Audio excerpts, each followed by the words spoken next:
Ya, bismillahirrahmanirrahim. Assalamualaikum warahmatullahi wabarakatuh. Waalaikumsalam warahmatullahi wabarakatuh. Warahmatullahi wabarakatuh. Waalaikumsalam warahmatullahi Waalaikumsalam wabarakatuh. warahmatullahi Waalaikumsalam wabarakatuh. warahmatullahi wabarakatuh. Ya, alhamdulillah. Alhamdulillah rabbil alamin. Assalatu wassalamu ala asrofil anbiya'i wal mursalin sayyidina Muhammadin wa ala alihi wa sahbihi ajmain amma ba'du. La ilaha illallah wa asyhadu anna Muhammadar Rasulullah la nabiyya ba'da. Qala rabbi israh li sadri wa yassir li amri wa hlul 'uqdatam min lisani yafqahu qawli. Selamat pagi Pak Fari dan juga Bapak Ibu semuanya. Tadi ada Pak Gaus, Pak Soaloan ya, yang sudah menjawab. Banyak lagi tadi ya, ada yang sudah on cam nih, Bu Vivi, Bu Dwi, Bu Ida Rukmini ya, Alhamdulillah. Sudah semangat nih ya dengan meng-on-kan kamera videonya. Pak Zainal juga, benar sekali ya Pak Zainal ada tadi ya. Udah ketuk pintu nungguin, ya, udah on cam luar biasa. Terima kasih sekali Bapak Ibu sahabat surga yang semangat nih di Sabtu pagi hari ini kita jumpa lagi. Tentunya bahagia sekali saya bisa terus membersamai Bapak Ibu di tahun yang 2023 insya Allah tahun yang lebih baik lagi buat kita semuanya. Dan tentu ini adalah salah satu kenikmatan yang luar biasa, rezeki yang luar biasa di mana kita semua diberikan kelapangan waktu ya dan juga diberikan kemudahan untuk terus ya istiqomah menjemput ilmu Allah dan juga dipanggil hatinya untuk terus kita belajar lagi dan belajar lagi. Alhamdulillah. Dan ya di hari ini masih bersama dengan saya Anggi Pradita. Mungkin ada yang baru bergabung diajak oleh sahabat-sahabat di sini. Perkenalkan ya. Jadi di program kami yaitu Spiritual Journey setiap Sabtu pagi. Alhamdulillah pekan ini sudah masuk ke pekan 106 ya, seri 106.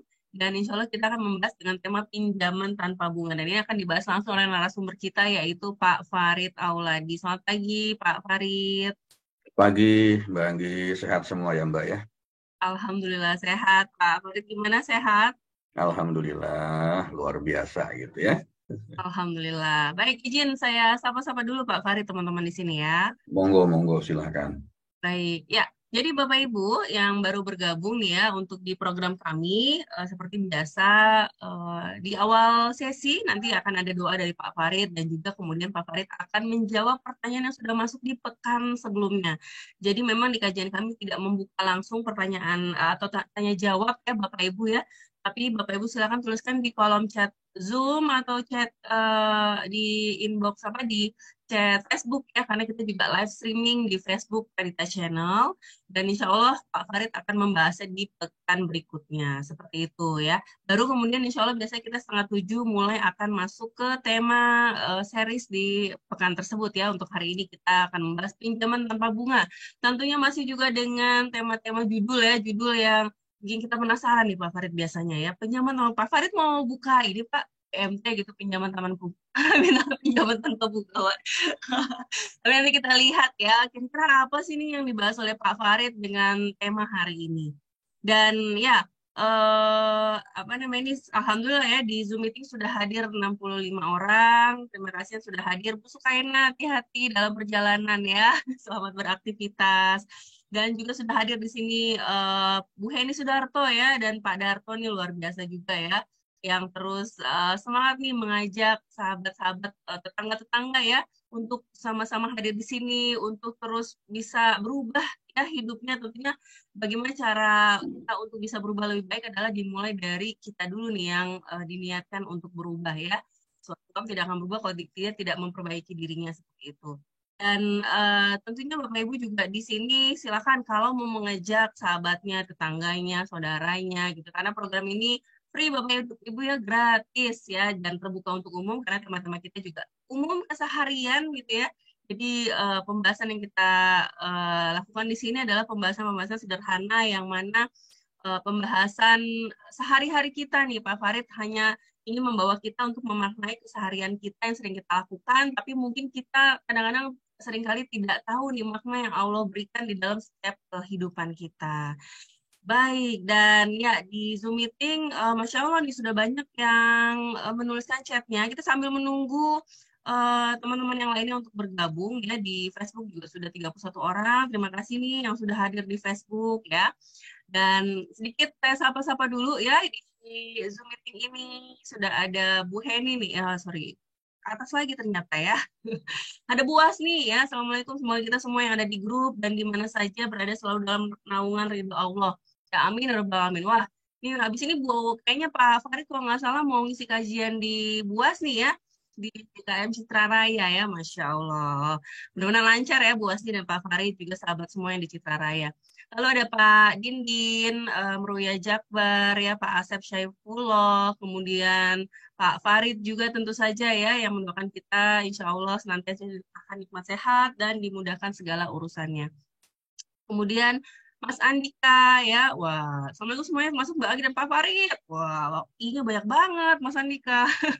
Saya Andika dari Jakarta kembali hadir untuk morning talk kali ini nih. Mangga ya, Mas Andika ini juga luar biasa ya, masih muda tapi semangat belajarnya keren banget. Ada Bunda Vivi tentunya ya. Assalamualaikum sahabat surga, Mbak Agi, Pak Farid, dan semua. Semoga Allah memberi semua keberkahan, kemuliaan, kesehatan pada kita semua. Amin, amin, ya rabbal alamin. Terima kasih nih doanya, Bunda Vivi. Ada juga Bu Bandia, ya saya langsung dulu ya, karena banyak ternyata ya, Bu Bandia. Bu Heni Sudarto, Bu Hatulis Lestari nih dari Lampung ya, Pak Herman Wahyudi ya dari Kalimantan nih ya, timnya Pak Farid. Bu Siti Mariam dari Tangerang, kemudian Bu Eni ya, Rohaini dari Bandung, ya, yang juga setia nih sudah sejak awal-awal ya kita membersamai luar biasa. Bunda Balkis ya, tentunya juga di sini ada Kosana Pardianawati, salam sehat dengan Nana dari Treasure Baby Bintan. Ini di Bintan ada resort yang keren banget, yang cakep banget tuh ya. Jadi kalau mau bulan madu, mau yang liburan-liburan mengenang anniversary gitu ya, nah ini boleh nih ke Treasure Baby Bintan ya. Semoga seluruh peserta kajian pagi ini beserta Coach Farid, Mbak Anggi selalu dimuliakan dan dibagian serta dilimpahkan rezeki yang aman. Amin, amin, ya rabbal alamin. Ahmad Susanto ya, Bu Nining, Pak Pira ini dari Kuala Lumpur ya, timnya Pak Farid juga, Masya Allah dari HQ ya, terus membersamai juga. Bunda Mila, Bu Dwi Ismayanti, ini juga nih dari Bandung, Bu Mila dari Jakarta, Pak Depok ya Bu Mila.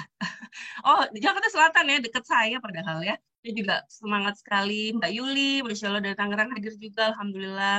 Ini ada Ibu atau Bapak Ziadatun nih ya, seperti saya baru mendengar namanya, salam kenal ya. Kemudian ada Bu Ibet Bonia dari Lampung ya.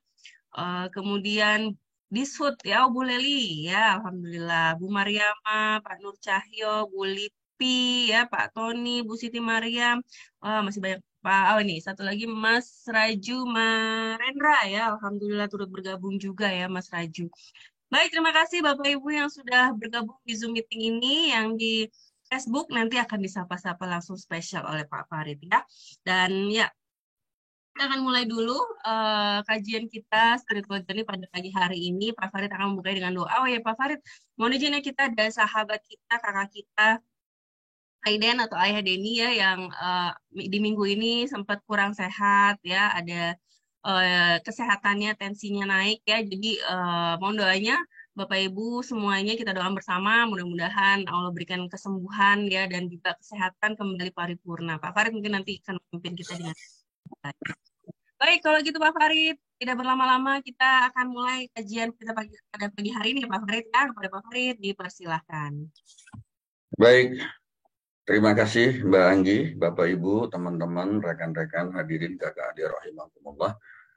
Assalamualaikum warahmatullahi wabarakatuh. Waalaikumsalam warahmatullahi wabarakatuh. A'udzubillah, bismillah, alhamdulillah, assalatu wassalamu ala rasulillah, sayyidina Muhammadin wa ala alihi wa sahbihi wa mawalah, la hawla wa la quwata illa billah. Asyhadu an la ilaha illallah wahdahu la syarikalah wa asyhadu anna Muhammadan abduhu wa rasuluhu la nabiyya ba'dah. Allahumma shalli ala Muhammad wa ala ali Muhammad. Qala rabbi shrah li sadri wa yassir li amri wa hlul 'uqdatam min lisani yafqahu qawli. Qala Allah Ta'ala fil Qur'anil Karim, a'udzu billahi minasyaitonir rajim, ya ayyuhalladzina amanu ittaqullaha haqqa tuqatih wa la tamutunna illa wa antum muslimun. Bapak Ibu hadirin, teman-teman, rekan-rekan kakak adik rahimakumullah, seperti biasa marilah kita senantiasa panjatkan puji dan syukur kehadirat Allah Subhanahu wa taala yang telah memberikan dan tidak pernah berhenti memberikan kenikmatan, jutaan keajaiban ya.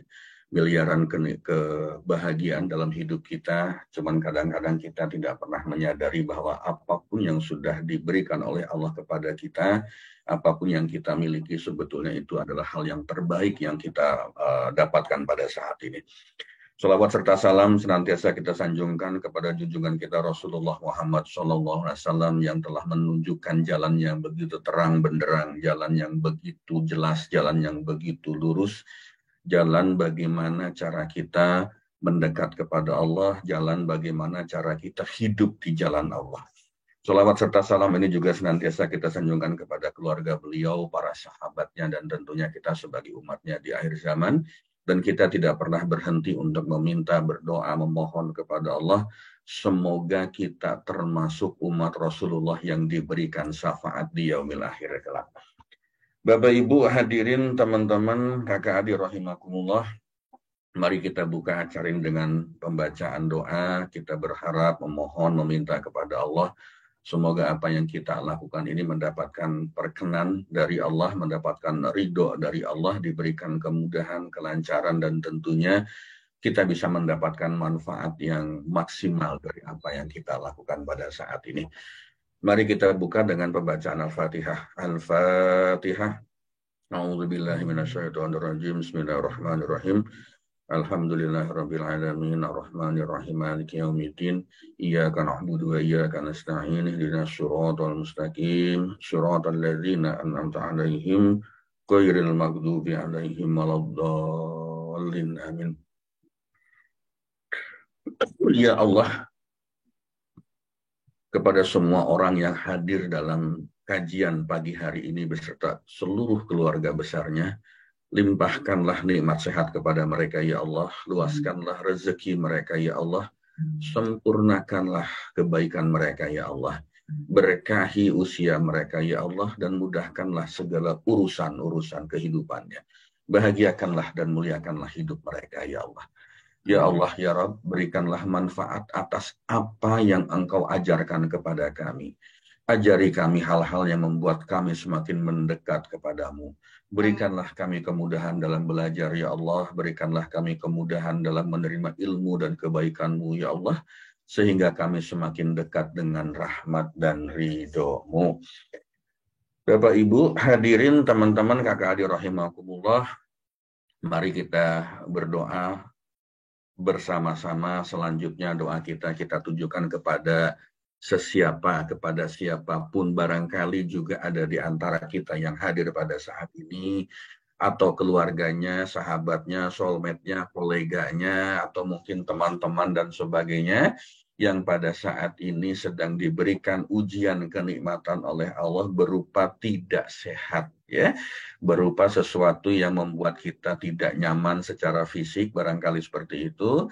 Dan insya Allah ini adalah sebagai penggugur dosa-dosa kita, dosa-dosa yang kita lakukan kepada Allah. Dan wabil khusus untuk sahabat saya, sahabat kami, beliau adalah pimpinan kami, Ayah Denny Dahlan, yang saat ini juga sedang diberikan kenikmatan tidak sehat oleh Allah. Ya Allah, ya Tuhanku, Engkaulah Tuhan manusia, hilangkanlah penyakit mereka, ya Allah. Berikanlah kesembuhan karena Engkau adalah Maha Penyembuh.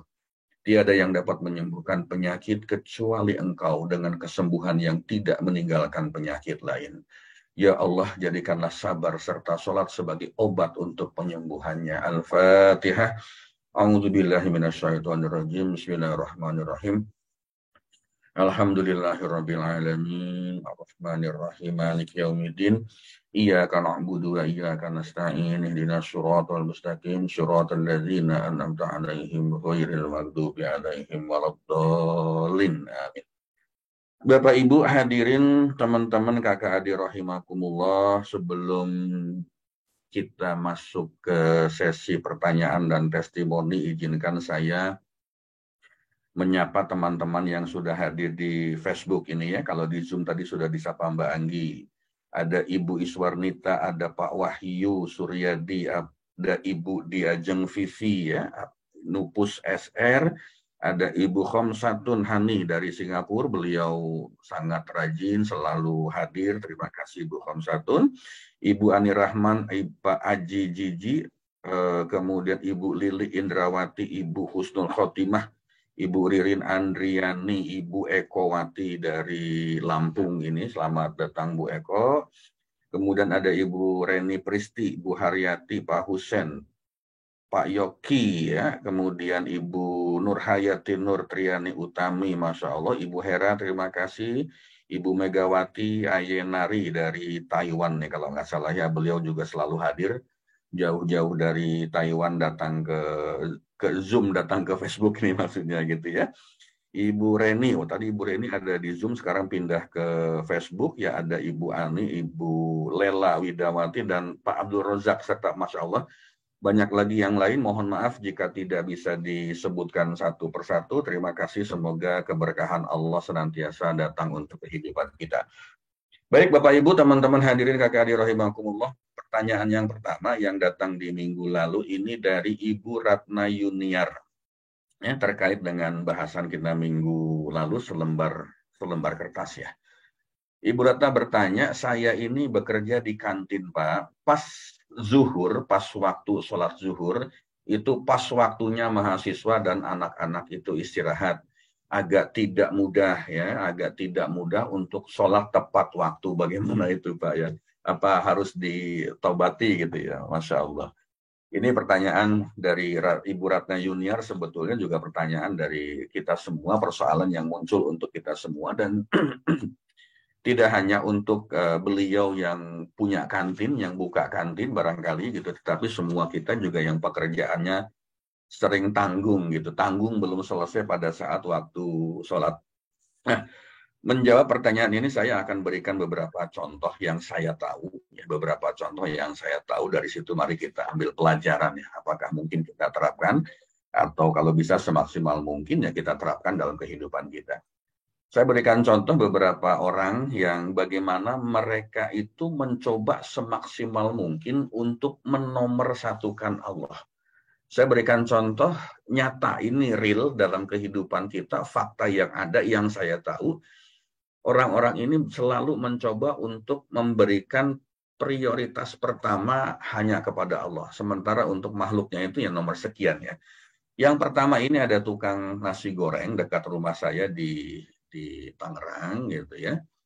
Beliau ini kalau berjualan itu dari sore sampai malam. Dan alhamdulillahnya beliau masih sangat muda. Mungkin usia belum sampai angka 30 lah ya. Belum sampai angka 30. Setiap waktu sholat ya, itu biasanya ketemu dengan maghrib dan isya gitu. Karena dia persiapannya dari jam 5 sore. Setiap waktu sholat, setiap azan berkumandang, itu dia stop jualannya. Dia stop jualannya. Gerobak dan seluruh kelengkapannya ditinggal begitu saja. Gitu. Ditinggalin aja udah. Jadi kalau ada orang yang berniat tidak baik, misalnya mau ngambil nasinya, ngambil telurnya, ngambil sayurnya, ya silahkan aja kalau memang mau seperti itu. Jadi pada saat azan maghrib berkumandang, azan isya berkumandang, bahkan sebelum itu dia sudah stop. Kalau ada yang mesen ya ditulis aja, nanti Pak selesai sholat ya, nanti Pak selesai saya ke masjid dulu gitu kan. Jadi 5-10 menit sebelum azan dia sudah stop, tidak melayani pelanggan lagi, dan dia tinggalkan aja itu gerobak nasi gorengnya gitu kan. Masya Allah, apa yang terjadi itu, yang beli itu sampai rela antri ya. Yang beli itu rela antri, bahkan rela nungguin dia pulang dari masjid. Ya, anehnya itu, yang pembelinya itu nggak ikut sholat di masjid gitu, tapi nunggu antri di gerobaknya, di bangku-bangkunya itu ya. Nah, seperti itu. Jadi yang jualan pergi ke masjid, sholat maghrib atau isya, nah, yang ngantri itu ya nggak sholat gitu. Nunggu aja di maghrib sampai si abangnya ini pulang. Kalau saya sendiri pun mau beli nasi goreng itu ya minimal tuh ada 4-5 orang yang antri.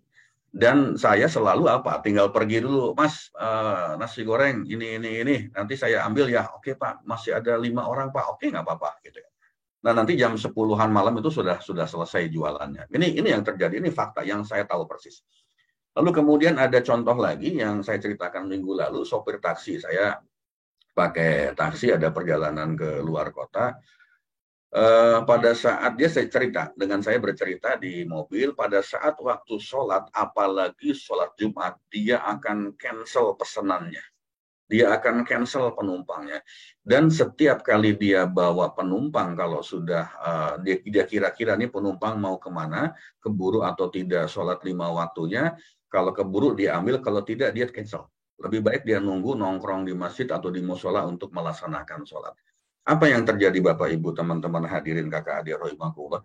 Ini orang itu pembawaannya teduh, ya. Bicaranya itu kalimat-kalimat yang keluar dari mulutnya itu kalimat-kalimat yang positif, walaupun tidak sering, tidak selalu keluar misalnya alhamdulillah, masya Allah, subhanallah, tidak selalu seperti itu. Tetapi sebagai apa namanya orang yang kita sering berkomunikasi kan bisa melihat ya bagaimana cara beliau berbicara. Kalimat-kalimatnya positif, teduh, tidak temper, tidak emosional. Nah, ini contoh-contoh yang bagaimana akibat atau efek atau hasil dari kita mencoba untuk memberikan prioritas pada Allah. Lalu saya iseng ngobrol-ngobrol berapa pendapatannya sebulan.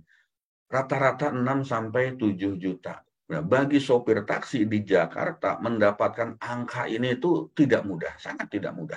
Bahkan banyak di antara mereka sopir taksi itu yang harus nombok gitu ya, harus nombok untuk setoran hariannya. Tetapi beliau ini ya rata-rata bisa mendapatkan 6 sampai 7 juta per bulannya. Masya Allah. Nah, kemudian setiap Ramadan dia pulang kampung. Kebetulan dia orang Palembang ya. Pulang kampung dan sebulan penuh dia libur. Sebulan penuh dia nggak narik penumpang, nggak kerja di Jakarta. Dia bawa keluarganya pulang kampung. Mau ngapain Mas bulan penuh pulang kampung ya, fokus Pak dengan Ramadan, fokus dengan puasa, dan saya tidak peduli, tidak merasa apa ya, tetap yakin dengan Allah lah kira-kira begitu. Masya Allah ya, seperti ini contoh-contohnya. Lalu contoh berikutnya yang saya tahu gitu, kalau Bapak Ibu sering atau pernah jalan-jalan ke Puncak, di sana itu ada satu rumah makan, boleh saya sebutkan ya sekalian iklan walaupun tanpa pesanan, itu ada rumah makan orang Sunda ya, orang Sunda di Puncak. Ajaibnya Bapak Ibu, jika hari Jumat itu tutup total sejak jam 11. Ini yang saya tahu ya, yang saya tahu, mohon dikoreksi jika memang saya tidak benar ya. Yang saya tahu setiap hari Jumat dia tutup total sejak jam 11 dan dia akan buka lagi di ba'da Jumatan. Apa yang terjadi? Masya Allah. Mau makan di sana itu antrinya itu Masya Allah luar biasa ya, luar biasa. Bahkan mau masuk di jam-jam 2 itu juga masih penuh. Allahu Akbar. Nah, ini contoh-contoh yang saya tahu ya, yang saya persis tahu. Lalu ketika saya masih di Lampung dulu, yang saya tahu itu ada rumah makan Padang ya, rumah makan masakan Padang, namanya rumah makan Begadang. Itu kalau di Lampung biasanya dia akan tutup total saat Ramadan. Tutup total, siang hari nggak buka. Bahkan kadang ada beberapa cabang yang malam pun dia nggak buka. Mereka punya beberapa cabang dan selalu menjadi rumah makan favorit, Masya Allah. Ini contoh-contoh yang betul-betul nyata, yang betul-betul real, yang fakta. Seperti itu artinya mereka sangat yakin dengan rezeki itu Allah yang ngatur. Mereka sangat yakin bahwa rezeki itu bukan karena pekerjaan kita, bukan karena apa yang kita lakukan, bukan karena ikhtiar lahiriah kita. Tetapi semata-mata rezeki itu adalah pemberian Allah yang sudah dijaminkan untuk kita. Ya, sudah dijaminkan untuk kita, nggak akan ketuker, nggak kebagian, pasti kebagian. Gitu. Nah, silahkan Ibu Ratna dan teman-teman yang lain, silahkan ambil hikmah dari contoh-contoh itu dan silahkan lakukan pengaturan yang terbaik dan ya, buktikan kalau kita mendahulukan Allah, memberikan prioritas kepada Allah, kita lihat hasilnya. Insya Allah janji Allah tidak mungkin tidak benar. Janji Allah itu pasti benar, gitu ya. Yang kedua nih dari Ibu Tati Suryati, mohon doanya untuk menantu saya Winarti binti Suhendi yang saat ini belum sehat, sedang menjalani pengobatan di Rumah Sakit Kanker Darmais di Jakarta. Sedang di ruang rawat karena mendapatkan kenikmatan diberikan kanker serviks rahim stadium 3C. Semoga diberikan keajaiban secepatnya sembuh dengan izin dan ridha Allah Subhanahu wa taala, sehat panjang umur dan tetap bertakwa. Mari kita doakan Bapak Ibu untuk Ibu Winarti binti Suhendi ya, beliau ini adalah menantu dari Ibu Tati Suryati. Mari kita bacakan Al-Fatihah. Kita minta kepada Allah semoga Allah berikan yang terbaik ya, berikan yang terbaik, diberikan kesembuhan seperti sedia kala. Al-Fatihah. A'udzubillahi minasyaitonirrajim. Bismillahirrahmanirrahim. Alhamdulillahirabbil alamin. Arrahmanirrahim. Maliki yaumiddin. Iyyaka na'budu wa iyyaka nasta'in. Ihdinas siratal mustaqim. Siratal ladzina an'amta 'alaihim ghairil maghdubi 'alaihim waladdallin. Amin. Ya, semoga doa kita diijabah, dikabulkan. Jika kita tidak pernah tahu di antara sekian ratus orang yang hadir ini doa siapa yang akan dikabulkan oleh Allah.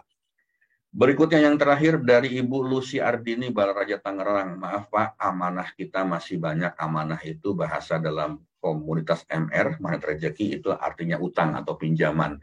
Riba juga banyak. Apakah pajak penghasilan tetap wajib? Barangkali maksudnya apakah tetap wajib membayar zakat penghasilan gitu. Nah, terkait dengan zakat penghasilan ini ada beberapa pendapat tentang bagaimana cara membayar zakat. Pertama, ada yang memahami bahwa pada saat kita menerima gaji atau menerima income, menerima pendapatan itu langsung bayar zakat. Ya. Langsung bayar zakat, tidak perlu dihitung-hitung lagi. Tentu setelah cukup nisab dan haulnya, cukup perhitungan dan waktunya juga gitu kan. Nah, perhitungannya pun juga ada berbagai macam pendapat, ada yang 85 gram, ada yang 90 gram emas pada saat ini, pada saat itu. Kemudian pendapat yang kedua itu ada yang berpendapat setiap kita menerima gaji atau penghasilan lalu kurangi dulu dengan berbagai keperluan termasuk amanah, termasuk bayar pinjaman, bayar utang gitu kan. Lalu kemudian sisanya itu bayar zakat. Ini pendapat yang kedua. Monggo silahkan mau pilih yang mana. Tetapi saya pribadi mengambil pendapat yang pertama. Supaya apa? Supaya segera bersih atau harta atau penghasilan yang kita miliki. Nah, kalau pendapat yang kedua yang mengatakan ketika dapat penghasilan, ada income, ada gaji, ada bonus, apapun itu bentuknya, kurangi dulu dengan berbagai keperluan termasuk membayar amanah atau pinjaman atau itu. Nah, itu juga bisa. Nah, pendapat yang kedua ini biasanya akan ada kecenderungan untuk memperbanyak pengeluaran dulu supaya zakatnya jadi nggak banyak gitu kan. Kadang-kadang kalau ketemu orang yang mohon maaf barangkali tricky gitu kan, hitung-hitungan gitu biasanya banyak banget Pak pengeluaran saya, jadi saya kurangi dulu, ujung-ujungnya nanti nisabnya nggak masuk untuk zakat atau harta yang mesti kita bayarkan zakatnya itu, dan seperti itu ya. Silahkan mau pilih yang mana. Prinsipnya kalau saya pribadi semakin banyak memberi akan semakin bahagia hidup kita ya. Itu saja Mbak Anggi, seperti biasa untuk sementara saya minta izin 30 detik untuk break dulu ya Mbak ya. Silahkan. Baik, ya terima kasih Pak Farid atas jawabannya ya. Tadi mudah-mudahan juga menjadi pengetahuan tambahan ya buat kita ya, wawasan baru ya. Mana tahu nanti kita pada saat kedepannya ternyata kita membutuhkan informasi ini kita juga jadi sudah tahu nih ya. Dan terkait dengan pertanyaan pertama tadi ya dan apa namanya pengalaman-pengalaman Pak Farid melihat langsung orang-orang yang bagaimana mengutamakan sholat ya, mengutamakan ibadah gitu ya, itu luar biasa ya, artinya sudah menggantungkan diri tidak pada manusia lagi, tidak berharap pada manusia, tapi memang sudah meningkatkan keyakinannya hanya berharap kepada Allah ya yang Maha memberikan rezekinya ya, Masya Allah. Mudah-mudahan ini kita semua ya dimudahkan nih untuk senantiasa mengutamakan terlebih dahulu adalah ibadah kepada Allah ya. Baik, dan mungkin sambil sedikit informasi terlebih dahulu Bapak Ibu bahwa kita insya Allah ini melanjutkan informasi pekan lalu ya. Dan mohon maaf nih saya belum sempat broadcast karena flyer sendiri baru banget jadi tadi malam ya. Jadi di sini Bapak Ibu kita ada program yaitu private training online Magnet Rezeki karena kebetulan kami berdua juga sertifikat trainer Magnet Rezeki, dan di sini dalam private training online Magnet Rezeki adalah kita mempelajari jurus-jurus utama lengkapnya ya dari Magnet Rezeki ya, di mana di sini adalah suatu founder kami ya, yaitu Pak Nasrul sudah meramu bagaimana kita untuk bisa menarik rezeki dahsyat dengan cara Allah. Nah, detailnya ada di dalam private training ini. Untuk program sendiri Monici memang berbayar ya karena ada standarnya dari pusat, dan untuk training online ini infaknya adalah 200.000 per orang. Tapi bagi yang mau mendaftar berdua, bertiga, nah kita insya Allah ada harga khusus ya, nanti di akhir acara akan saya infokan lebih lanjut. Jadi intinya di program ini kita akan adakan di Ahad pekan depan tanggal 5 Februari jam 9 sampai 17. Ini adalah di sesi materi dan diskusi, dan nanti kita juga akan ada tambahan kelas sesi Garputalanya ya, karena kita akan ada prakteknya, tapi nanti kita akan ada sesi diskusi Garputala hasilnya untuk bisa lebih mendapatkan pemahaman ya terkait dengan hasil Garputala selama di sesi praktek tersebut. Kurang lebih seperti itu. Nanti kalau ada yang mau bertanya ya atau mau mendaftar, langsung saja WA ke 081211391230. Ya, ketik nama, asal, dan PT UMR. Nanti saya akan berikan form detailnya dan alamat transfernya ya. Mudah-mudahan ini membantu teman-teman yang mungkin banyak bertanya nih, karena di kajian-kajian kita akan selalu refer dengan magnet rezeki, karena ini kita rasakan banget bagaimana membawa banyak perubahan ya, banyak keajaiban dalam diri kita. Nah, caranya gimana detailnya ada di kelas ini supaya makin apa ya, makin paket ya, maksudnya full package, kita tahu caranya ya, nggak potong seperti itu ya. Baik, ya itu saja terkait informasi private training online magnet rezeki yang akan kita adakan di pekan depan. Nah, di hari ini kita akan masuk nih tema materi hari ini, yaitu pinjaman tanpa bunga. Tentunya akan sangat menarik nih ya. Apa sih yang akan dibahas oleh Pak Farid terkait dengan pinjaman tanpa bunga? Karena judulnya kan agak-agak ini ya, agak-agak kayak kita tuh pasti banyak kebutuhan tuh, udah kata pinjaman tuh kayak familiar banget nih di apa, keseharian kita. Kalau gitu tidak berlama-lama, sebentar. Oh ini saya akan undang Pak Farid untuk memberikan nih ya kajian kita pada hari ini. Pak Farid, dipersilakan. Oke, baik Mbak Anggi. Jadi private training online itu tanggal 5 ya. Betul Pak. Oke, dari tanggal 5 saya jadi ingat tanggal 4 ya. Saya mau minta izin dengan sangat mohon maaf kepada Bapak Ibu semuanya. Tanggal 4 kita off dulu karena tanggal itu saya harus ada perjalanan ke luar kota yang insya Allah tidak mungkin bisa ditunda, dan kita akan ketemu tanggal 5-nya dengan training online gitu ya Mbak Anggi ya. Oke, Bapak, Ibu, teman-teman hadirin kakak adik rahimakumullah. Kita akan bahas gitu ya kepada satu persoalan dalam hidup kita ini. Pinjaman tanpa bunga. Mbak Anggi mau pinjam tanpa bunga gitu ya. Ya. Makanya saya pikir tadi Bapak mau buka BMT ya. Wah, pasti banyak yang mau daftar duluan Pak, BMT tanpa bunga ya. Oh gitu Nah, ya. di sini karena kata-kata pinjaman tanpa bunga itu relate-nya itu biasanya udah apa namanya, apa ya? Pinjaman itu ya sebagian besar ada bunganya gitu kan ya. Jadi kalau orang lihat ada tanpa bunga tuh kan ini ya, karena mungkin banyak sekarang sahabat-sahabat kita yang berusaha untuk menghindarkan riba seperti itu. Nah, ini kenapa nih? Kira-kira apa sih Pak yang mau dibahas di sini? Gitu ya. Jadi semalam juga pada saat kita undang teman-teman, ada yang mengatakan biasanya pinjaman tanpa agunan, kok ini tanpa bunga gitu kan. Nah, Bapak Ibu teman-teman hadirin kakak adik rahimakumullah, apa yang kita akan bahas pada kesempatan pagi hari ini? Sering kita mengalami dalam kehidupan kita gitu ya. Di dalam kehidupan kita sehari-hari sering kita itu mengalami sesuatu yang yang surprising gitu. Sesuatu yang mengejutkan kita, sesuatu yang membuat kita itu jadi tersenyap, atau barangkali jadi terbelalak gitu, atau barangkali jadi termenung, termangu. Contohnya sederhana begini. Sedang enak-enaknya kita bekerja gitu, sedang nyaman-nyamannya kita bekerja, tiba-tiba kena PHK. Kan begitu. Ini kan sesuatu yang yang membuat hidup kita itu menjadi tiba-tiba loss, tiba-tiba kehilangan sesuatu. Barangkali ada juga yang tiba-tiba menjadi kehilangan banyak. Ini sesuatu yang membuat hidup kita itu tidak nyaman gitu kan.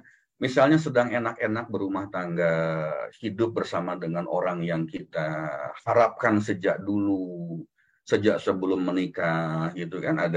Ada orang-orang yang mendekati kita, atau kita mendekati seseorang untuk kita jadikan pasangan hidup, jadikan soulmate. Sedang nikmat-nikmatnya, sedang enak-enaknya, tiba-tiba kita mesti berpisah dengan pasangan kita.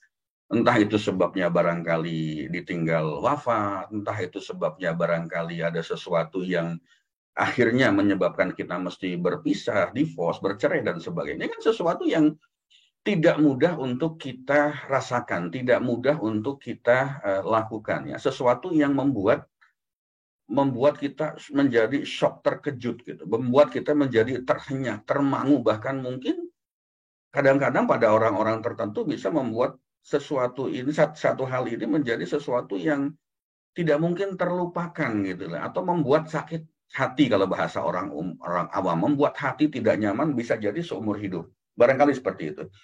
Atau misalnya sedang enak-enaknya memiliki anak yang lucu, anak yang soleha gitu, menggemaskan. Tiba-tiba dia meninggal.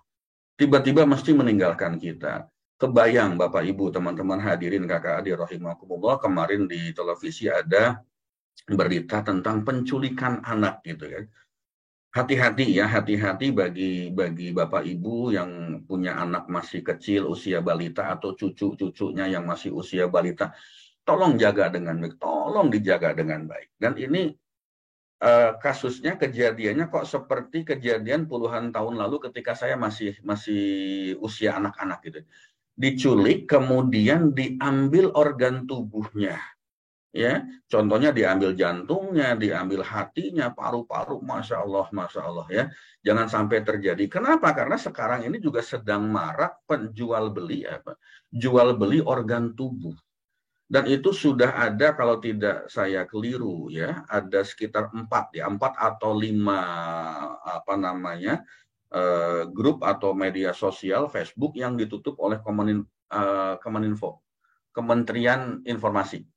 Kenapa ditutup? Karena dia itu di situ jual beli organ tubuh dan harganya memang lumayan besar gitu kan, ratusan juta bahkan sampai miliaran.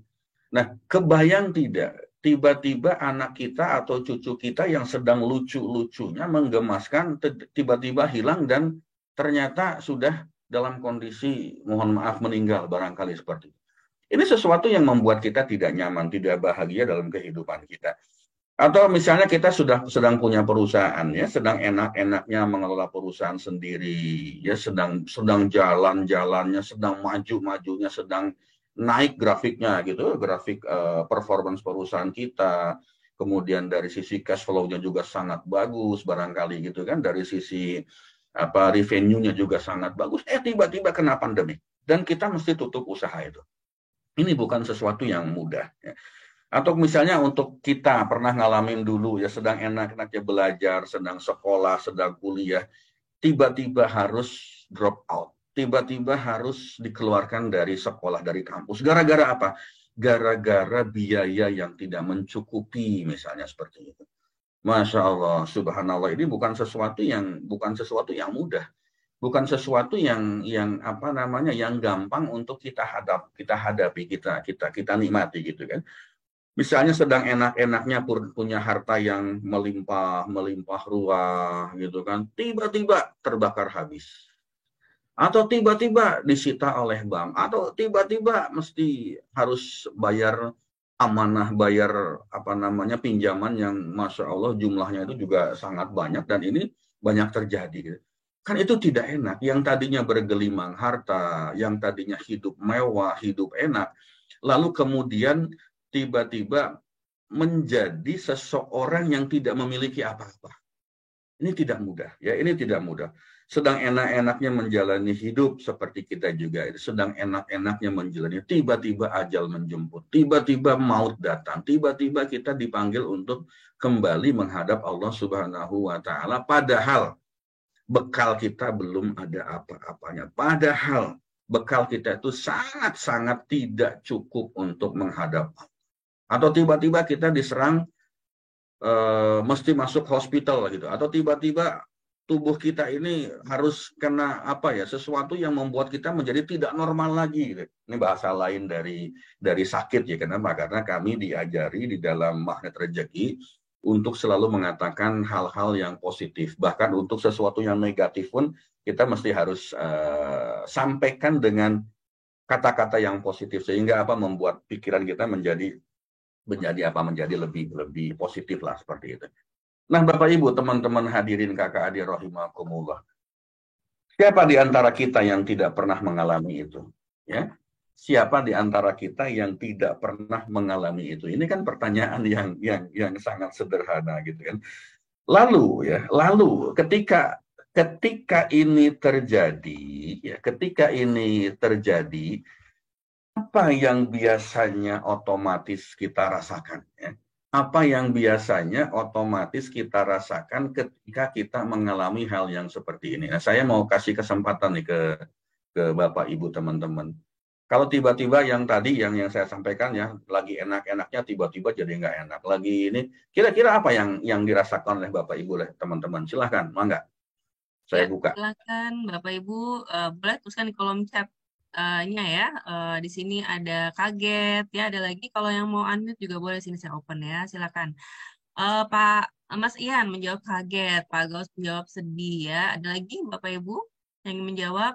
Pak Herman sedih, Bu Anik Masita sedih ya.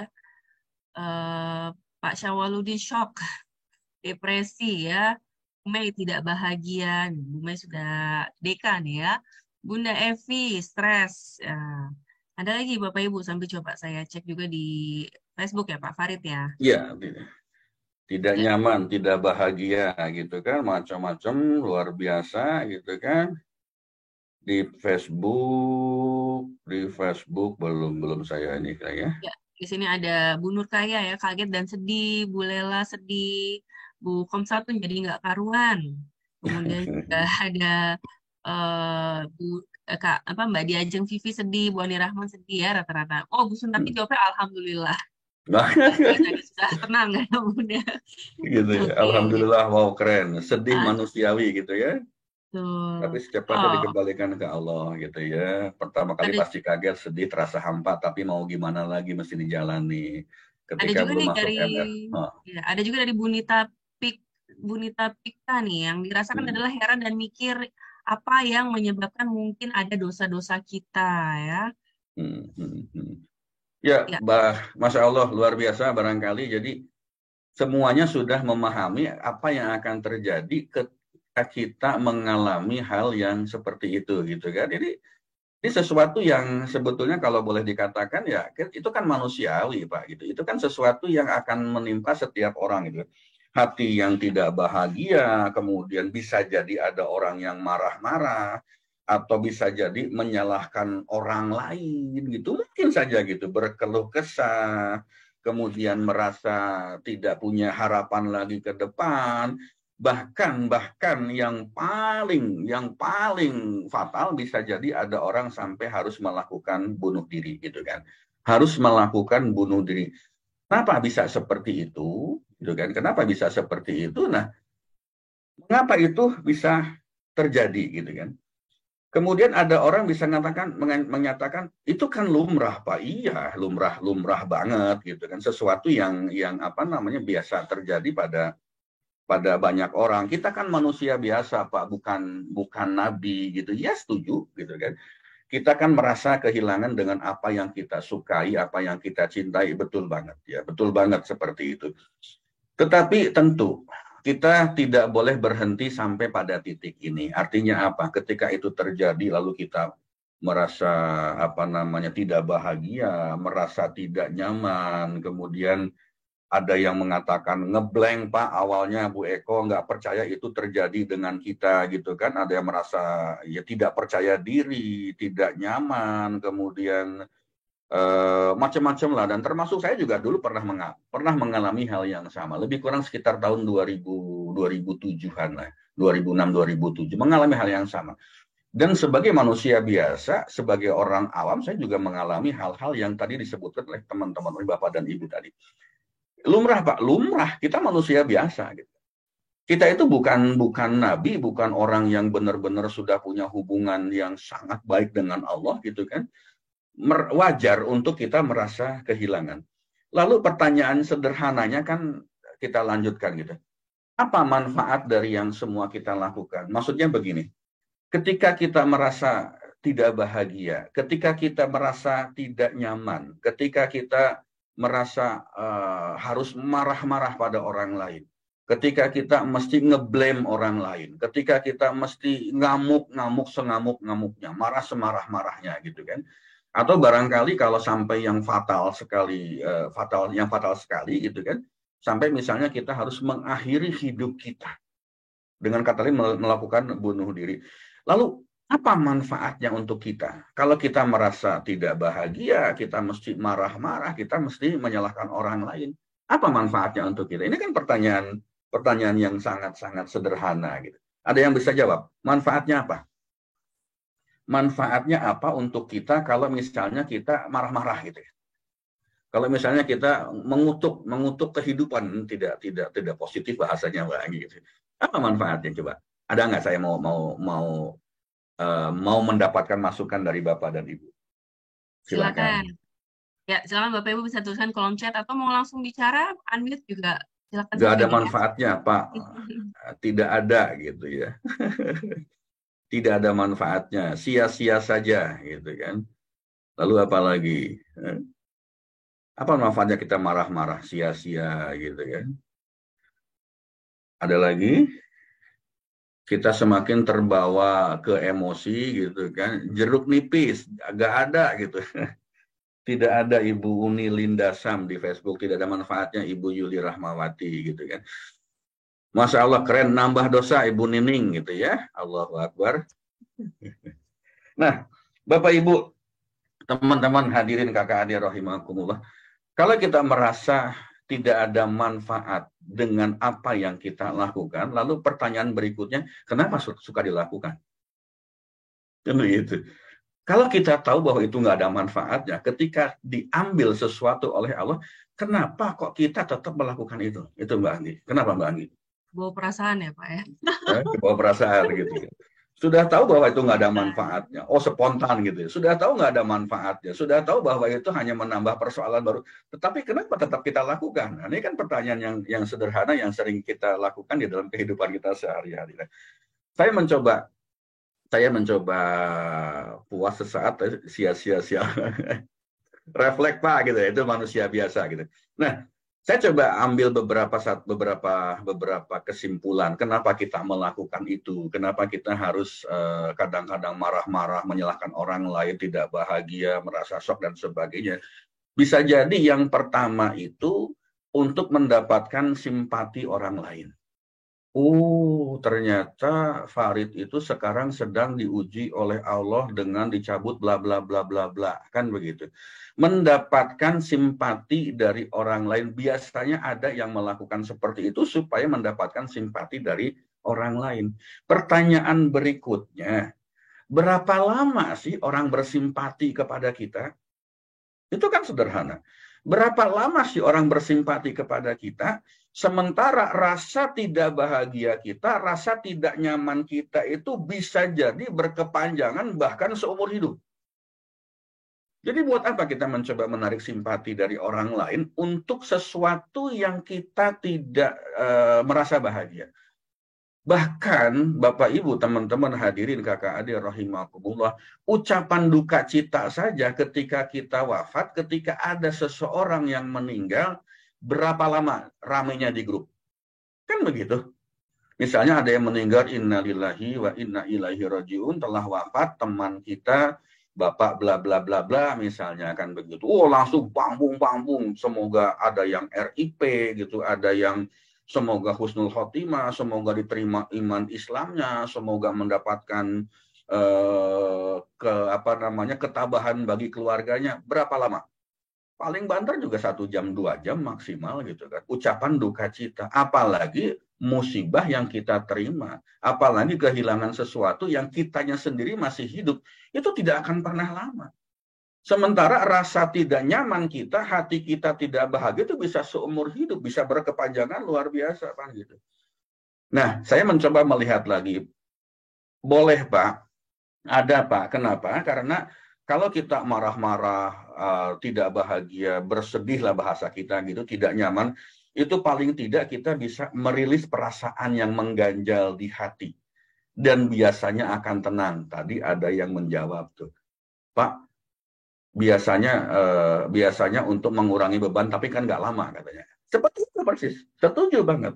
Pertanyaan berikutnya, kalau kita mencoba merilis dengan cara yang seperti itu, kalau perasaan sedihnya kumat lagi, apakah kita tidak akan teringat lagi peristiwa itu? Ya, saya punya beberapa teman, beberapa klien yang konseling, konsultasi begitu, punya persoalan dalam hidupnya itu, tiba-tiba ingat. Nanti dikasih konseling, dikasih apa namanya cara-cara untuk melupakan itu, lalu gembira lagi, ceria lagi. Tapi besok-besok tiba-tiba, mungkin 2-3 bulan lagi, tiba-tiba ingat lagi gitu. Nah, yang seperti itu yang sering terjadi. Jadi apa yang dapat kita manfaat yang kita dapatkan ketika kita tiba-tiba mesti shock, mesti marah-marah dan sebagainya. Nah, inilah teman-teman, Bapak Ibu, rekan-rekan hadirin kakak adik rahimakumullah. Ada satu lagi, Mbak, yang apa namanya yang saya coba amati kenapa orang melakukan seperti itu. Biasanya mohon maaf, nyuwun sewu, hapunten gitu, ingin mendapatkan bantuan dari orang lain. Biasanya ada juga yang seperti itu ya, supaya orang berempati, bersimpati, lalu memberikan bantuan kepada kita. Fine, nggak apa-apa, monggo, silahkan, nggak ada yang melarang kok. Apalagi ketika kita ini berarti membuka pintu sedekah bagi orang lain untuk membantu kita, itu silahkan aja, gitu kan. Mendapatkan bantuan dari orang lain. Pertanyaan berikutnya, berapa banyak sih bantuan orang lain itu? Namanya juga bantuan, pasti tidak akan bisa menutupi seluruh kebutuhan atau kekurangan yang kita miliki. Sementara keinginan kita itu berbatasnya langit. Artinya apa? Keinginan berbatas langit, keinginan kita itu nggak ada batasnya.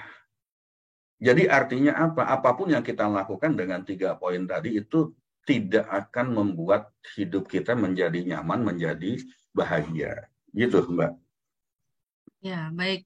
Jadi kira-kira gimana ya Pak untuk menyikapi itu? Karena itu kadang-kadang yang nggak usah jauh-jauh. Misalnya saya sendiri gitu, kita udah tahu gitu bahwa harusnya seperti itu. Tapi pada kenyataannya prakteknya tadi ya, ini kalau kita kalau kita di belajar di brain leadership coaching gitu ya, itu memang ada otak limbic kita yang terpacu seperti itu tuh. Nah itu tuh kira-kira menyikapinya supaya kita bisa menyikapi dengan baik bagaimana Pak Farid? Oke, jadi balik lagi ke bahasa teman-teman, istilah teman-teman tadi. Kita kan manusia biasa, Pak. Kita ini bukan malaikat, kita ini bukan orang-orang yang sudah punya hubungan yang sangat baik kepada Allah, kan kira-kira begitu ya.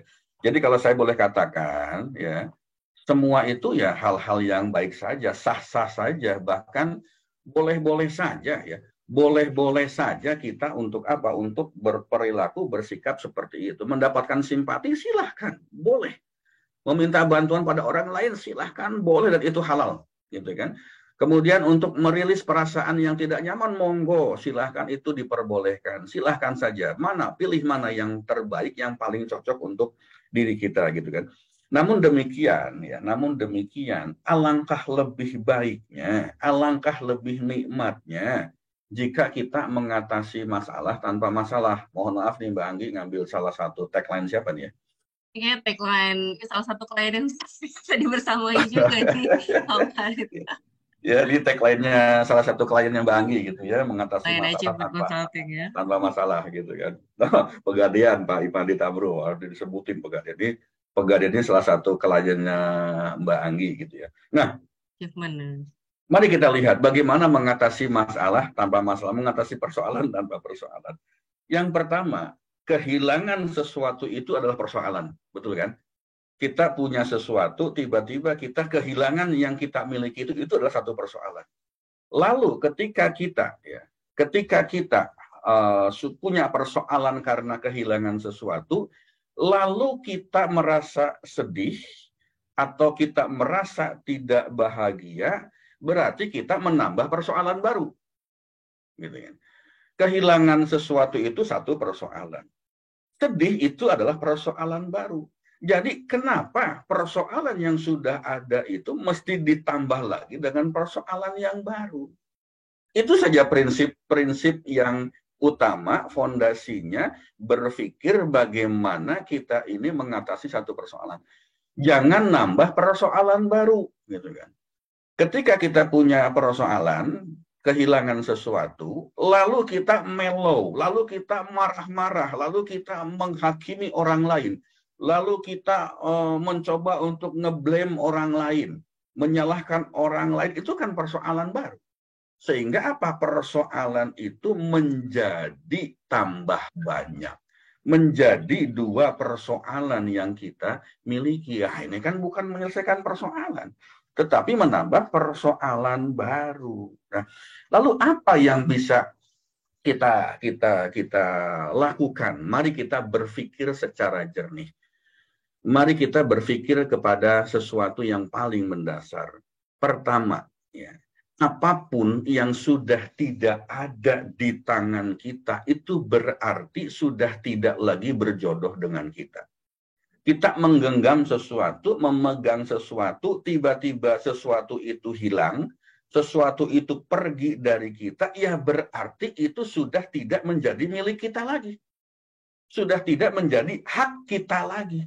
Sudah tidak berjodoh lagi dengan kita. Atau misalnya hak tersebut sudah habis masa pakainya dengan diri kita. Ini kan sederhana gitu.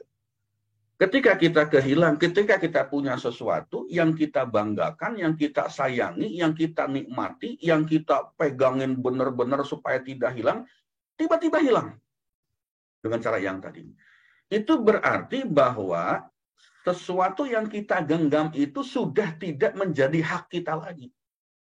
Ya, gampangannya sudah habis masa pakainya, gitu kan?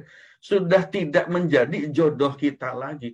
Lah kalau sudah ada ketentuan itu, sudah tidak menjadi hak kita lagi, sudah tidak menjadi jodoh kita lagi, lalu kenapa kita mesti menangisi itu? Gitu.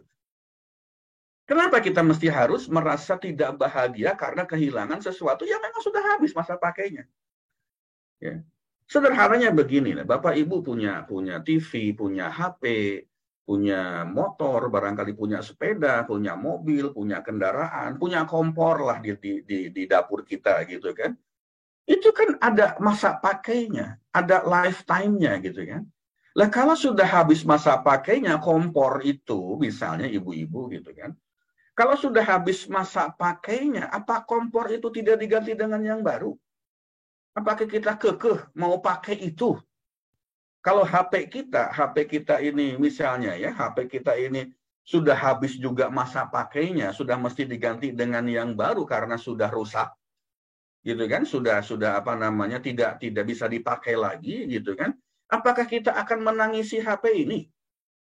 Apakah kita akan marah-marah ke orang lain, ngamuk-ngamuk ke orang lain, kenapa HP saya kok tidak bisa dipakai lagi? Kan tidak seperti itu.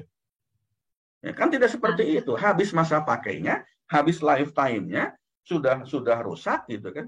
Ya sudah ganti, ya sudah biarkan saja. Kenapa kita mesti menangisi sesuatu yang memang sudah habis umurnya gitu. Jabatan kita juga ada periodenya. Jabatan kita punya jabatan di satu organisasi, di perusahaan. Kita punya pekerjaan, kita punya gaji, kita punya macam-macam gitu. Pada satu titik juga akan kita lepaskan. Kapan? Usia 55 tahun pensiun misalnya seperti itu. Atau tiba-tiba perusahaannya apa namanya bangkrut misalnya. Kan berarti apa? Berarti sudah habis masa pakainya perusahaan itu untuk kita. Atau kita ini sudah habis masa pakainya untuk perusahaan tersebut. Sudah waktunya. Lah kalau sudah waktunya tiba, terus mau ngapain? Mau ngamuk? Kalau sudah tiba saatnya kita memang harus berpisah dengan itu, apakah kita akan marah-marah pada orang lain? Apa manfaatnya marah-marah? Ya. Bahkan nikmat pun itu ada batasnya. Ketika Bapak, Ibu, teman-teman hadirin kakak adik rahimakumullah, makan makanan yang paling enak, yang paling mahal, gitu kan, masuk ke mulut, berapa lama sih ada di mulut? Paling banter 2-3 menit. Setelah itu masuk ke dalam perut kita, masuk ke dalam lambung kita, itu kan sudah nggak ada nikmatnya lagi.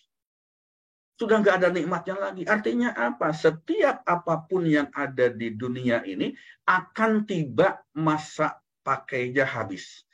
Akan habis masa pakainya pada satu titik-titik tertentu. Yuk siapkan diri kita, siapkan pikiran kita, siapkan iman kita. Ketika masa pakai dari apa yang kita miliki sudah habis, ya sudah. Kita nggak bisa berbuat apa-apa juga. Bapak Ibu hadirin, kakak adik rahimakumullah. Ini prinsip dasar, ini pola pikir dasar yang kadang-kadang kita tidak pernah mengingatnya. Bahwa segala sesuatu yang ada di dunia ini tidak akan pernah ada yang abadi. Semuanya itu relatif. Semuanya itu pasti akan tiba masa habis pakainya. Masa pakainya akan habis. Sesederhana itu. Ya. Kemudian yang kedua, apapun yang kita miliki saat ini, banyak atau tidak banyak, itu semuanya milik Allah. Sedikit atau banyak yang kita miliki pada saat ini, itu semuanya milik Allah. Saya tanya kepada Bapak dan Ibu, apakah ada di antara kita yang hidup di dunia ini punya hak milik terhadap seluruh apa yang kita miliki? Ada nggak? Tapi ini hak milik ini di dalam arti hubungan kita dengan Allah, bukan hak milik dengan pemerintah, dengan tetangga dan sebagainya kan. Dari mulai pasangan hidup, dari mulai harta, dari mulai mobil, dari mulai rumah, dari mulai baju, dari mulai apapun yang kita miliki, ada jabatan, ada macam-macam seperti itu. Apakah ada yang menjadi hak milik kita? Saya katakan tidak ada. Sama sekali kita tidak pernah memiliki sertifikat hak milik untuk seluruh apapun yang kita miliki, yang kita pergunakan di dunia ini. Pada dasarnya kita itu hanya sekedar memiliki hak guna pakai. HGB, hak guna barang. Tidak ada yang menjadi hak milik kita. Kalau ternyata kita sadar itu semuanya hak guna pakai, bukan hak milik kita, lalu apakah kita berhak untuk bersedih kalau diambil lagi oleh pemiliknya? Ya? Apakah kita boleh merasa tidak bahagia kalau barang yang dipinjemin oleh Allah itu dibalikin lagi, diambil lagi oleh Allah? Bukan seperti itu. Contoh gampangnya sederhana, kita mau pergi ke satu tempat, kebetulan kendaraan kita sedang tidak ada, kita pinjam kendaraan kepada tetangga sebelah. Atau pinjam kendaraan kepada saudara kita. Saya pinjam motor dong, saya pinjam mobil dong, saya mau ada perlu sebentar ke pasar, katakanlah begitu. Dikasih pinjam. Ketika selesai urusan kita, maka mobil atau motor itu kita akan kembalikan kepada pemiliknya. Boleh nggak ketika kita pinjam motor atau mobil tadi untuk ke pasar, lalu nggak kita kembalikan? Lalu kita hak miliki, lalu kita bawa kabur, lalu kita miliki selama-lamanya untuk diri kita. Akhirnya kan itu nggak benar orang yang seperti ini. Namanya minjem, ya dibalikin gitu loh. Yang namanya hak guna pakai, ketika pemiliknya meminta, ya kasih. Kembalikan gitu, nggak perlu kita merasa sedih, nggak perlu kita ngamuk, nggak perlu kita marah-marah. Karena pada dasarnya sekali lagi saya katakan bahwa apa yang kita miliki ini itu hak guna pakai, bukan hak milik kita. Ya contoh kalau kita pinjam uang gitu kepada siapapun gitu kan wajib dikembalikan. Nah kalau pinjam uang ini kan kadang-kadang yang pada saat mau minjem itu manisnya minta ampun. Tetapi ketika ditagih suruh mengembalikan, galaknya minta ampun. Lebih galak yang minjem daripada yang minjemin. Ujung-ujungnya apa? Kita yang minjemin, itu mau nagih itu kok rasa-rasanya nggak enak. Apalagi kalau saudara gitu, apalagi tetangga dekat, apalagi teman dekat, kan seperti itu. Nah, Bapak Ibu hadirin kakak adik rahimakumullah, apa yang kita pinjam harus dikembalikan dengan baik. Mau protes ke Allah kalau Allah mengambil barang-barang kita. Mau protes. Mau demo ke Allah. Ya Allah, kenapa engkau ambil itu anak saya? Ya Allah, kenapa engkau ambil itu pasangan saya? Ya Allah, kenapa engkau ambil itu rumah saya? Ya Allah, kenapa engkau ambil itu perusahaan saya? Ya Allah, kenapa engkau ambil itu kendaraan saya? Mau seperti itu, mau protes. Pertanyaannya, ada hak protes nggak? Lawang itu barangnya barang punya Allah. Ada hak kita untuk demo nggak pada Allah? Wong itu kita cuma dipinjemin aja, gitu kan? Ya suka-suka yang punya dong.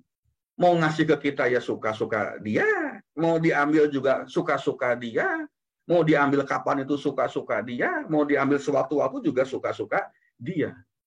Yang menjadi persoalan yang muncul kenapa kita tidak bahagia dengan hidup kita ini kan sering overthinking. sering berpikirnya berlebihan, mengira bahwa apa yang kita miliki itu kan hasil kerja keras kita. Pak, saya punya kendaraan ini kan setelah saya bekerja keras sekian lama, menunjukkan kinerja performance yang luar biasa kepada perusahaan, lalu saya berhak untuk mendapatkan apa yang saya miliki saat ini. Kita kan sering berpikirnya seperti itu. Mengira apa yang kita miliki itu karena hasil kerja keras kita. Mengira bahwa hasil kerja kita itu otomatis menjadi hak milik kita. Ini pola pikir mendasar yang sering membuat hidup kita tidak bahagia. Ini cara berpikir hakikat yang sering kita lupakan, yang sering tidak kita ingat, lalu membuat hati kita tuh enggak nyaman. Overthinking. Pak, saya bisa kebeli rumah yang sekarang ini itu sudah berapa tahun, berapa belas tahun. Kan begitu. Dengan bekerja keras banting tulang, kerja keras banting tulang, siang jadi malam, malam jadi siang, kepala jadi kaki, kaki jadi kepala. Peras keringat, tidak ingat waktu, bahkan keluarga saya tinggalkan, long distance relationship, katakan begitu. Demi apa? Demi keluarga, demi mendapatkan rumah yang saya idam-idamkan, demi mendapatkan kendaraan yang saya sudah impikan sejak lama. Saya dapatkan sekarang. Itu adalah hasil kerja keras saya. Halo.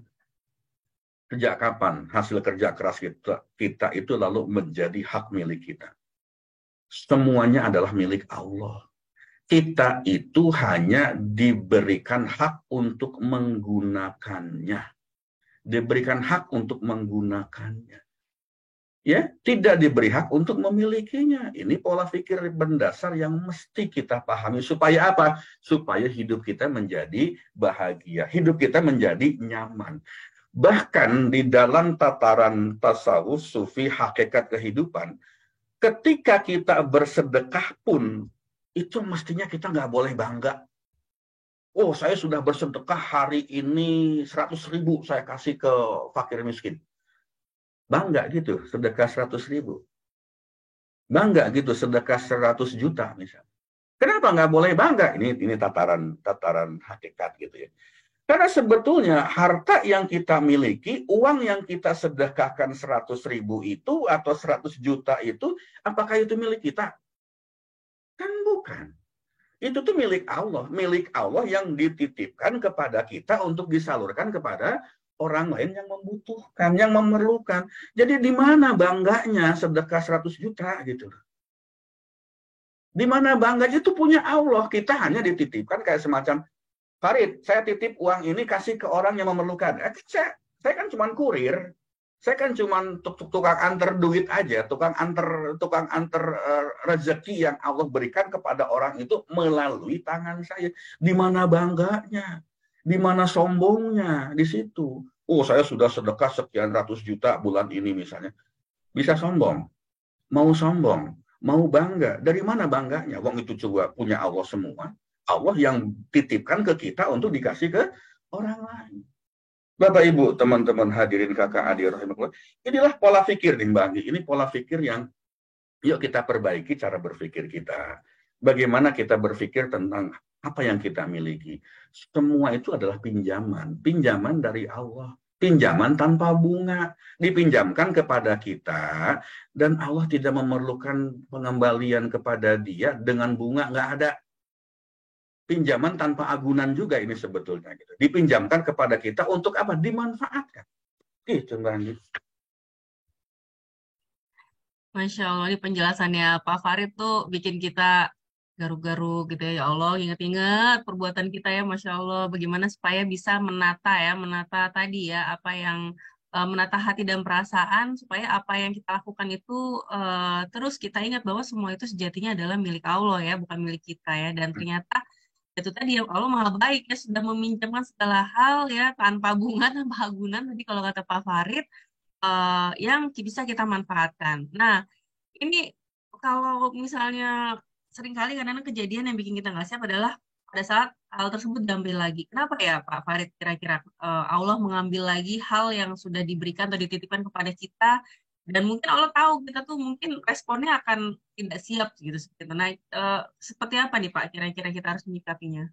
Gitu ya. Nah, ini memang sering ada pertanyaan ketika saya memberikan penjelasan begini kan.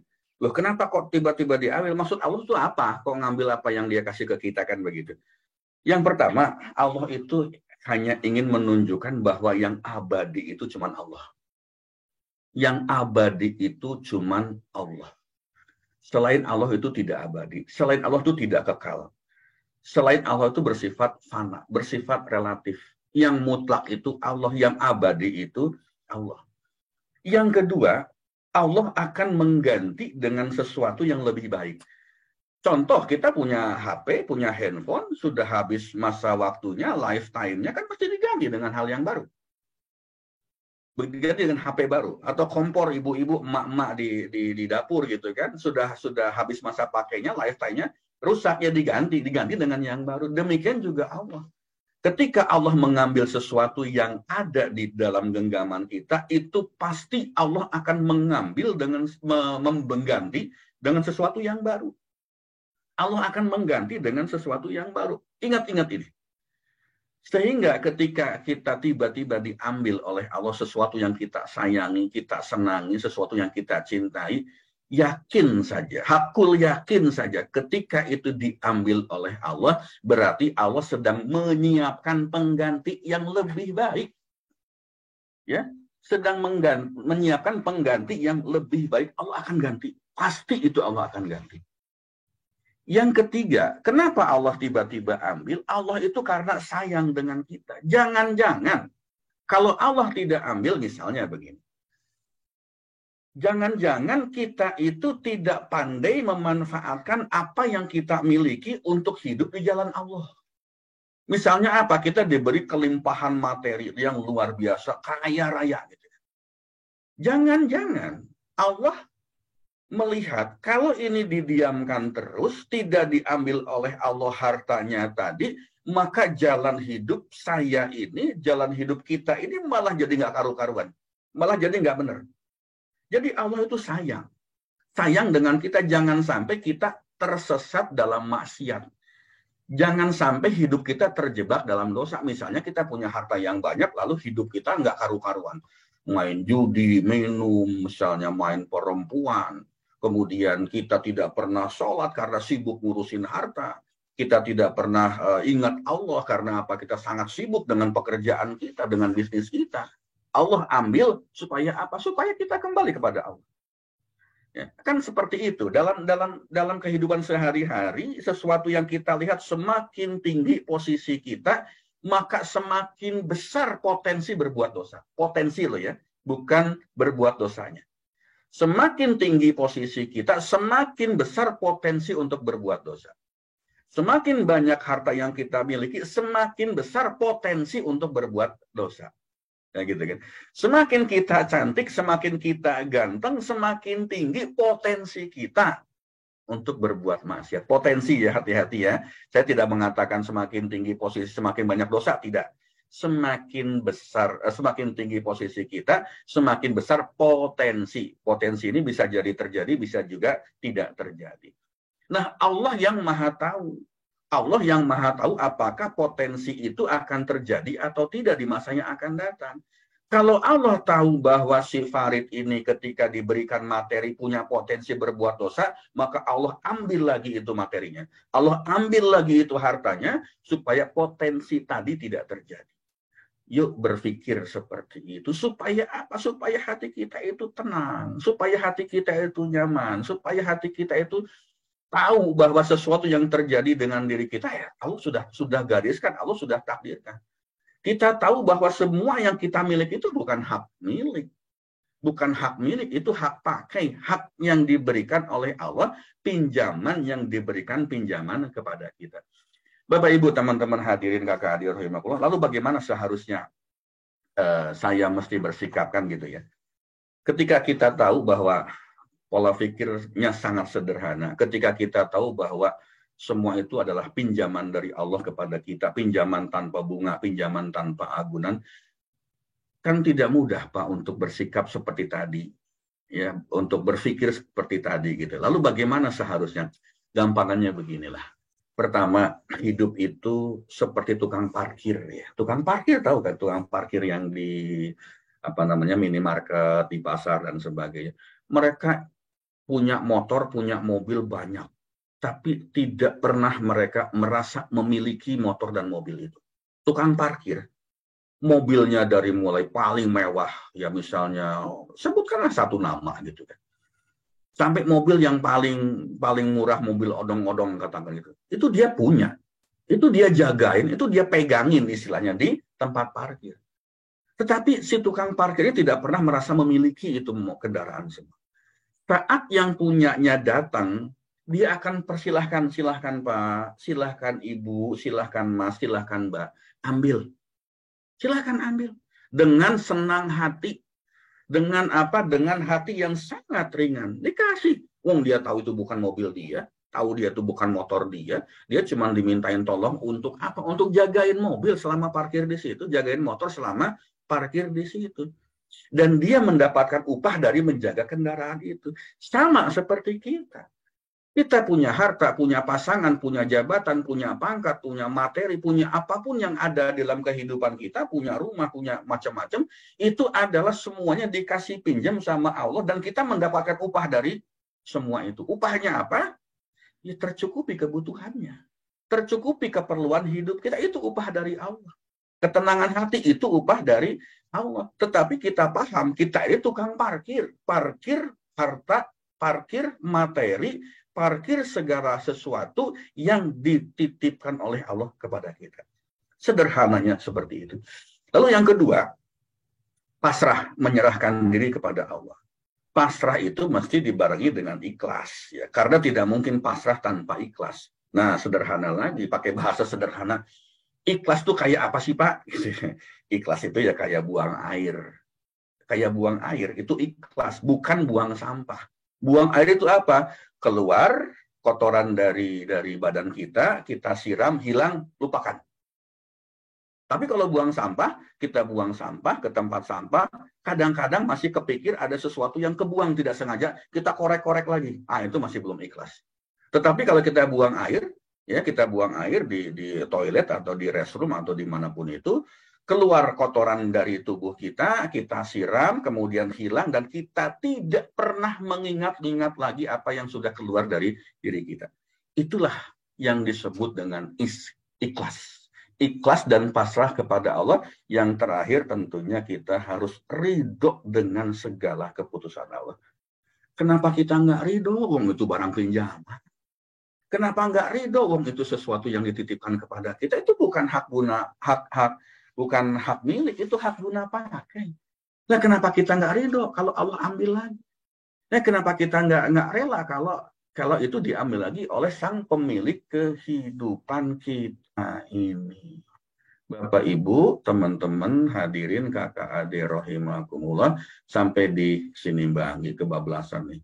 Dalam mestinya dari sudah selesai ya. Mohon maaf, lewatan waktunya. Silakan Mbak.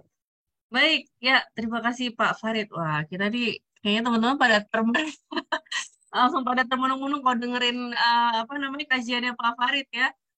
Benar-benar berasa disentil dan tadi ya kata-kata yang biasanya kita sering dengarkan sehari-hari gitu ya. Ternyata kalau kita itu hal tersebut bisa kita gunakan untuk memaknai supaya kita hidupnya juga lebih tenang dan bahagia.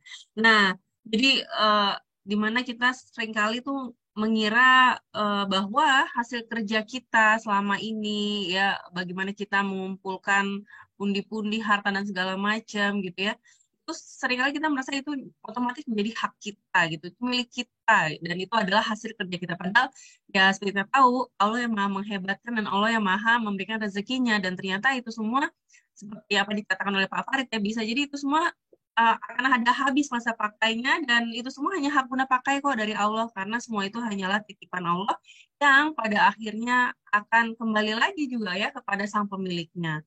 Dan itu luar biasa ya bagaimana selama kita hidup dari kecil sampai sekarang gitu ya, Allah sudah memberikan pinjaman tanpa bunga ya, bahkan tanpa agunan. Dan hak Allah ya kalau pinjaman itu ditarik lagi dan pasti ada hikmahnya, pasti ada alasan skenario terbaik Allah untuk kita ya. Salah satunya misalnya di sini bahwa ada keinginan Allah untuk menyelamatkan kita kalau kita memang tidak memanfaatkannya di jalur yang baik tadi ya, atas pinjaman yang sudah Allah berikan. Dan juga tentunya Allah ingin kita membawa kita sadar lagi bahwa semua itu eh, yang abadi hanya milik Allah gitu ya, dan Allah pada saat mengambil segala sesuatunya Allah akan ganti yang lebih baik lagi kok gitu ya. Ini cara Allah untuk menyelamatkan kita semua ya. Masya Allah, karena itu nih Bapak Ibu tentunya tadi ya tips terakhir dari Pak Fahri gimana kita total ya berserah diri kepada Allah ya, dan tentu juga tadi ya dibarengi dengan rasa ikhlas ya, dan ridho atas segala keputusan Allah. Dan kalau kita pahami ini semua, maka tentunya kita akan lebih mendapatkan ketenangan hati dan juga tentu hidup kita menjadi lebih bahagia ya. Masya Allah, ini yang memang sering ya Pak Farid ya, kita suka belajar gitu ya. Tapi ya itu tadi kita harus dicas-cas, bisa diingetin lagi ya, karena kalau sudah ada sumbungnya naik lagi gitu ya, itu kita nggak inget loh. Nah itulah peran di sini ya, kita istiqomah belajar memang harus diingatin lagi, karena selalu banyak hal ya, berjuta informasi yang kita dapat yang masuk ya di pikiran kita. Nah ini adalah cara kita untuk mengingatkan kembali diri kita supaya tadi tetap on track hanya di jalur Allah, dan tetap kita hanya semata-mata ingin meraih ridho Allah ya. Alhamdulillah. Baik, sekali lagi terima kasih Pak Farid atas kajiannya yang luar biasa, dan juga Bapak Ibu semuanya nih yang masih semangat membersamai, Alhamdulillah ya. Dan di pagi hari ini seperti biasa Bapak Ibu ya, izin saya menyampaikan laporan sedikit ya, beberapa hal terlebih dahulu. Sebentar.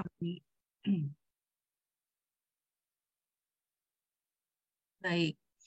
Oke, untuk laporan sahabat keluarga cintanya, mohon izin untuk pekan ini ya kita belum menyalurkannya karena total sampai dengan hari Jumat yang masuk kemarin baru 500 ribuan ya, 501 ribu.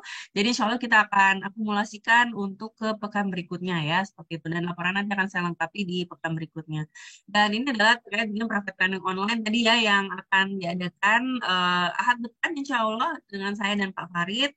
Silakan bagi teman-teman yang mau belajar ilmu magnet rezeki lebih lengkap gitu ya, sampai dengan kita akan ada praktik diskusi bersama Garbu Tala. Oleh karena itu ini mungkin kita juga nggak buka untuk banyak peserta ya, supaya diskusinya lebih enak ya, lebih cukup waktunya untuk kita diskusi bersama. Untuk infak pesertanya 200 ribu rupiah per orang, tapi kalau mau berdua bertiga nih ada opsi ya dengan sedikit ya diskon lah seperti itu, supaya meringankan teman-teman bagi yang mau ingin ikut berbarengan dengan sahabat-sahabat lainnya ya. Silakan nanti bisa kontak saya di 0812 139 1230 ya. Baik, ya kira-kira itu saja ya. Alhamdulillah waktu sudah menunjukkan hampir pukul 7:30 Bapak Ibu, dan Pak Farid akan menutup kembali dengan doa, dan di akhir acara kita juga akan foto bersama ya. Silakan Bapak Ibu nanti kalau yang mau foto bersama bisa di-on-kan kamera video. Ada Pak Farid, saya persilakan kembali untuk memimpin doanya Pak, silakan. Baik, terima kasih Mbak Anggi, Bapak Ibu, teman-teman hadirin kakak adik rahimakumullah. Marilah kita tutup acara ini dengan pembacaan doa. Kita sebagai bukti bahwa kita bersyukur, berterima kasih kepada Allah bahwa kita diberikan kelancaran, kesuksesan dalam acara ini. Dan yang lebih penting lagi, kita bersyukur bahwa Allah memberikan kesempatan kepada kita untuk belajar bersama-sama. A'udzu billahi minasyaitonir rajim. Innallaha wa malaikatahu yusholluna 'alan nabi ya ayyuhalladzina amanu shollu 'alaihi wa sallimu taslima. Mari kita baca istighfar 5 kali, selawat 5 kali.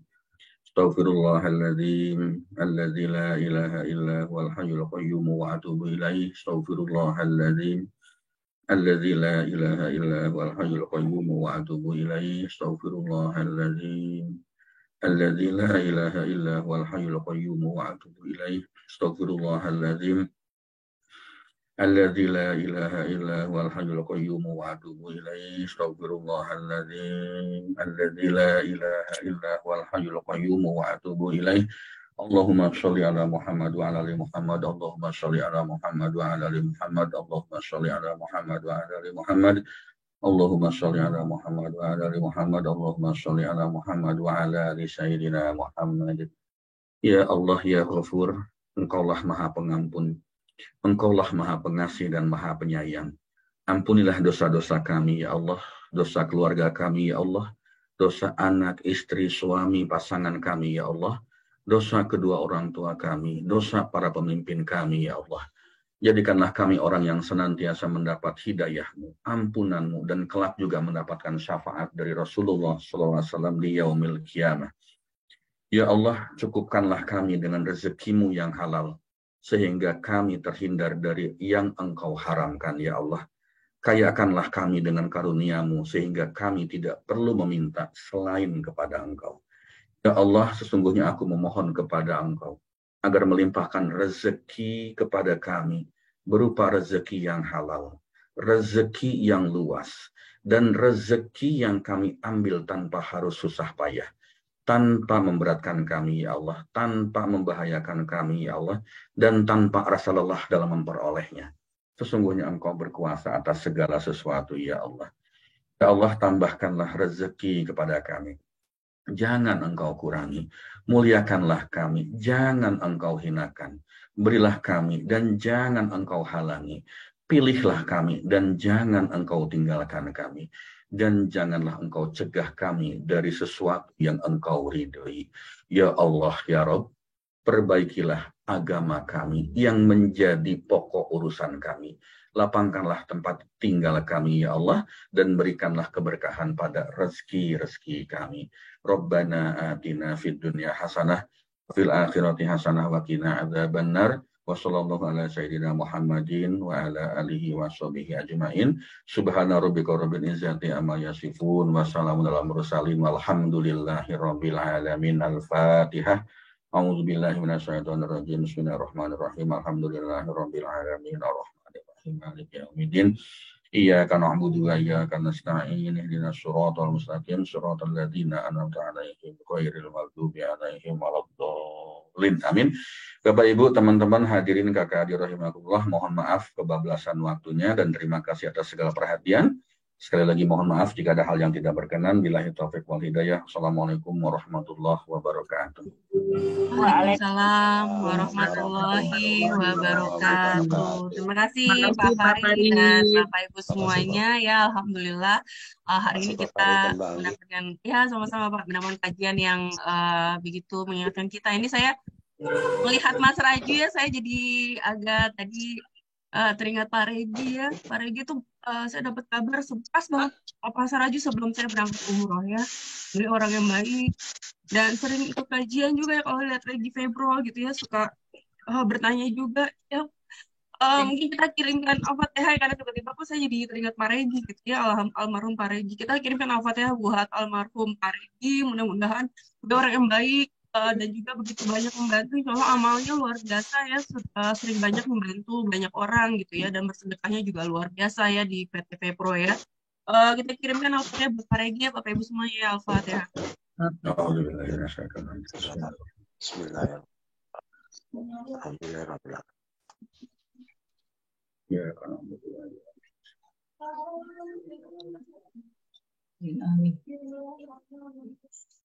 Ya amin ya rabbal alamin. Ya mudah-mudahan kita ya tadi sewaktu-waktu umur kita sendiri bisa dipanggil, dan kita apakah kita cukup siap ya amal kita pada saat Allah panggil ya. Masya Allah, alhamdulillah. Oke, kita tutup kajian hari ini dengan mengucapkan doa kafaratul majelis. Subhanakallahumma wa bihamdika asyhadu alla ilaha illa anta astaghfiruka wa atubu ilaik. Kita belum foto bareng bersama ya. Ya silakan on-kan kamera videonya Bapak Ibu semuanya. Ini saya begitu kalau udah ke distract jadi nggak ingat ya. Silakan di on-kan kamera videonya. Oke, baik. Ya, oke ya. Nah, seperti biasa kita ingin menyebut ilmu Allah ya. Kita angkat tangan kita seperti ini ya. Mudah-mudahan Allah mengampuni dosa-dosa kita ya, dan juga menerima segala amal ibadah kita, dan Allah ridhoi hidup kita ya. Oke, 1, 2, 3, tahan. Oke, kemudian angka 1 ya. Kita hanya cukup berharap pada Allah ya, jangan berharap pada manusia ya, karena Allah yang maha mencukupkan kita ya. 1, 2, 3. Oke, baik, terima kasih Bapak Ibu semuanya ya. Sampai jumpa lagi kita di, insya Allah berarti 2 pekan lagi kalau untuk kajiannya ya, karena Pak Farid pekan depan ada acara sehingga tidak bisa online kajian spiritual journey-nya. Tapi kalau yang mau bergabung bersama di Ahad ya, kita kita ada private training magnet rezeki, boleh nanti menghubungi saya. Sampai jumpa lagi, salam sehat, salam bahagia, selamat menikmati akhir pekan bersama keluarga. Assalamualaikum warahmatullahi wabarakatuh. جينا نعيدكم بالعيد بنسألكم ليش ما في عنا الأعياد ولا زينة يا على أرضي محروقة أرضي حرية مسروقة سمانا عم تحلم عم تسأل الأيام وين الشمس الحلوة ورفوف الحمام يا على أرضي محروقة أرضي حرية مسروقة أرضي صغيرة مثل صغيرة أعطونا السلام أعطونا الطفولة